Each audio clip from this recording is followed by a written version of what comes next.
The hammer slipped from my hand the exact moment I felt her lips brush near my ear. The hot summer sun burned against my neck. Sweat dripped down my arms, and the wooden fence in front of me creaked as I tightened another bolt. Then her perfume hit me. Expensive. Dangerous. I froze. And before I could even turn around, she whispered softly, "Don't react. But my daughter and that man standing behind you are trying to steal everything from me." My grip tightened around the drill. My heart stopped, because the voice whispering into my ear belonged to my ex-girlfriend's mother.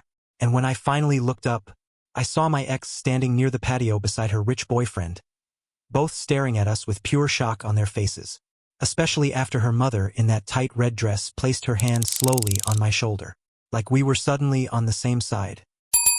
3 years earlier, my life looked completely different. Back then, I believed hard work was enough. I worked construction during the day, repaired fences, roofs, pipes, anything people paid me to fix. At night, I came home exhausted just to cook dinner for my little daughter Lily. Her mother? Vanessa, the woman I thought I'd marry. But Vanessa hated struggling. She hated my old pickup truck, hated my dirty work boots, hated hearing the word budget. And one night, she looked me dead in the eyes and said something I never forgot. "You'll always be just a handyman." That sentence destroyed something inside me. A week later, she left. Not alone. She drove away with some rich real estate guy named Derek, a man who wore $1,000 watches and smiled like he'd never heard the word no. And just like that, I became a single father overnight. No help, no child support, nothing. I worked 16-hour days just to keep food on the table for Lily. Every fence I repaired, every roof I climbed, every nail that cut my hands, was for her.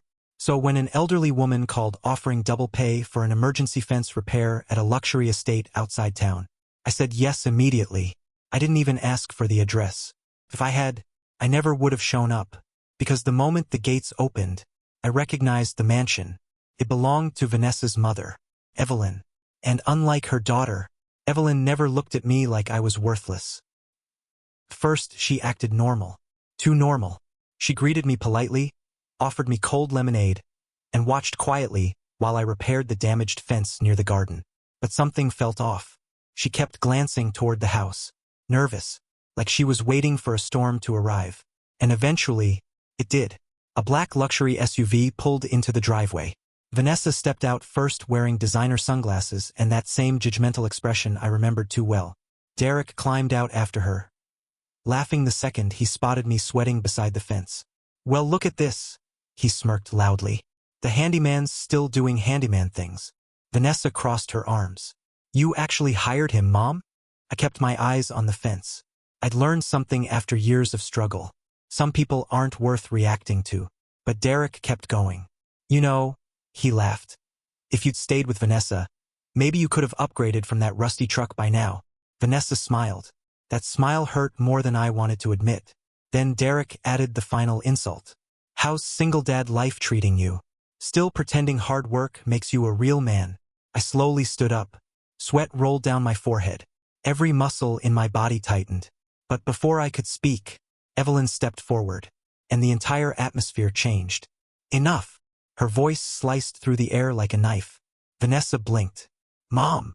Evelyn looked directly at Derek first. "I invited him here because, unlike you, he actually knows how to build something." Derek's smirk disappeared. Then Evelyn turned toward her daughter. "And unlike you, he stayed when things got difficult." Silence. Heavy silence. Vanessa looked stunned. I was too. But then Evelyn walked closer to me, leaned near my ear, and whispered the words that changed everything. "I hired a private investigator." I stared at her. "They're drowning in debt," she whispered carefully. "And Derek convinced my daughter to pressure me into signing over this property." My stomach dropped. Evelyn continued. "They think I'm weak because I'm older." I glanced toward the patio. Vanessa and Derek were watching us nervously now. Then Evelyn said the part that truly shocked me. "I need someone I can trust beside me." I frowned. "What are you asking?" Her red lips curved slightly. "I want you to pretend to be my partner for tonight's family dinner." I nearly laughed from disbelief, but she grabbed my arm firmly. "I'm serious." Then her expression darkened. "If they think I'm protected, they'll panic. And when people panic, They reveal the truth. That evening, I cleaned up and borrowed one of Evelyn's late husband's suits. When I walked into the dining room, Vanessa almost dropped her wine glass. Derek's face turned pale. And Evelyn? She walked directly beside me in that stunning red dress, her hand resting calmly on my arm. "You're late," she told them coldly. Dinner was tense from the first second. Derek kept forcing fake smiles. Vanessa couldn't stop staring at me. Then Evelyn finally spoke. "I reviewed the property transfer documents." Derek froze. "And I also spoke to my attorney." Vanessa looked confused. "What documents?" That's when Evelyn slid a folder across the table. Inside were copies of forged signatures, hidden debts, and recorded messages between Derek and a financial broker. The room exploded. Vanessa turned toward Derek in horror. "You said this was legal." Derek stood up aggressively, but Evelyn stayed calm. "You tried to scam me," she said quietly, "and now the police are on their way." Derek cursed and stormed toward the door, but 2 officers were already waiting outside. Vanessa burst into tears, and for the first time in years, she looked at me not with arrogance, but regret, real regret. A week later, Evelyn officially canceled the property transfer, cut Vanessa off financially, and offered me something I never expected: a permanent contract managing all maintenance for her estates. Enough money to finally breathe again. Enough to give Lily the life she deserved. But the biggest surprise came before I left her office. Evelyn smiled softly and handed me an envelope. Inside was a college fund account already opened under Lily's name. My throat tightened. "Why?" I whispered. She looked out the window quietly. "Because good men are rare," she said. "And my daughter was too blind to see one." Sometimes karma doesn't arrive with screaming and revenge. Sometimes it arrives quietly, on a hot afternoon, beside a broken fence, with sweat on your skin, pain in your chest, and someone finally whispering the truth in your ear.